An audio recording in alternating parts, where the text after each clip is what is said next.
Hi friends, doctor Anvita Garg. आपको unwanted pregnancy हो गई है, आपको थोड़े ही दिन ऊपर हो गए हैं और आप प्रेगनेंसी नहीं चाहती हैं। तो सबसे कॉमन ट्रेंड क्या हो गया है, आप केमिस्ट के पास जाती हैं, उनसे वो 5 गोली वाला पत्ता आप खरीद लेती हैं, जिसको हम एम्प्टी पिल किट के नाम से भी जानते हैं, अनवांटेड किट के नाम से भी जानते हैं।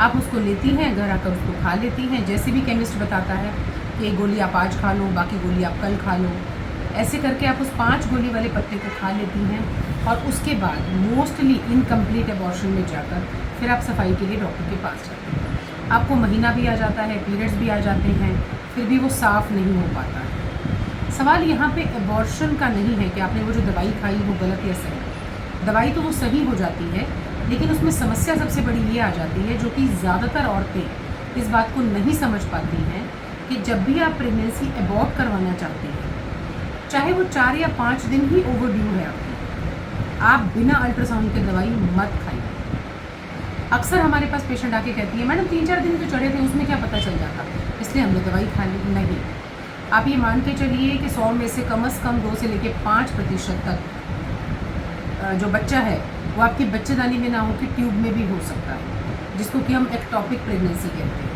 इस केस में अगर आपने दवाई खा ली है तो एबॉर्ट तो होगा नहीं, और आपके ट्यूब के रप्चर होने के चांसेस, ट्यूब के पेट में फट जाने के चांसेस और भी ज़्यादा बढ़ जाते हैं। आपकी प्रेगनेंसी अल्ट्रासाउंड में चाहे 6 या 7 दिन भी ऊपर हो तो एक सैक के तौर पे नज़र आ जाती है कि प्रेगनेंसी इंट्रायूट्राइन है या एक्स्ट्रा यूट्राइन है, यानी कि बच्चेदानी के अंदर ही है या बाहर है। दूसरी बात, आपको अल्ट्रासाउंड से 2-3 कन्फर्मेशंस और हो जाती हैं।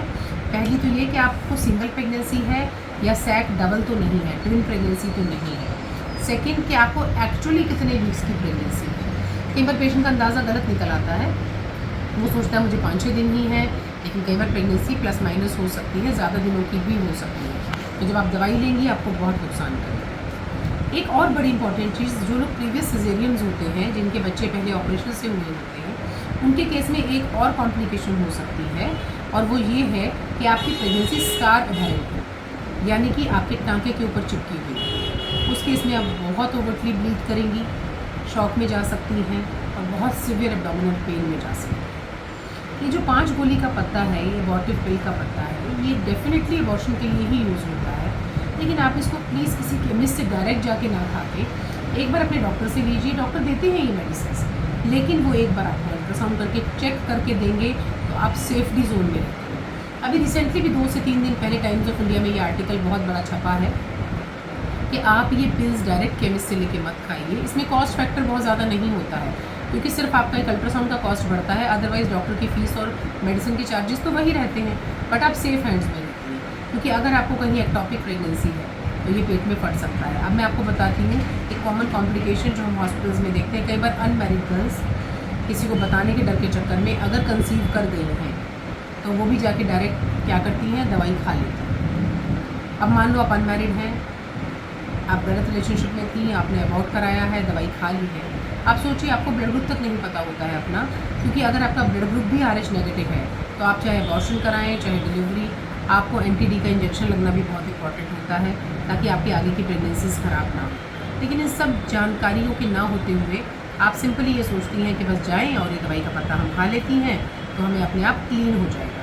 तो प्लीज़ इन 3 या 4 सावधानियों को ज़रूर दिमाग में रखिए, और केमिस्ट से डायरेक्ट ये पत्ता लेके मत खाइए। आप डॉक्टर से जांच कराकर अपना ब्लड ग्रुप चेक कराकर उसके बाद ही इस पत्ते को खाइए, और एक अल्ट्रासाउंड से ये रेफरेंस लीजिए कि ये प्रेगनेंसी एक्चुअली है कितने दिन की, और ये इंट्रायूट्राइन है कि एक्स्ट्रा। ये आपके लिए बेहद सामान्य और बेहद ज़रूरी जानकारी है। Thank you.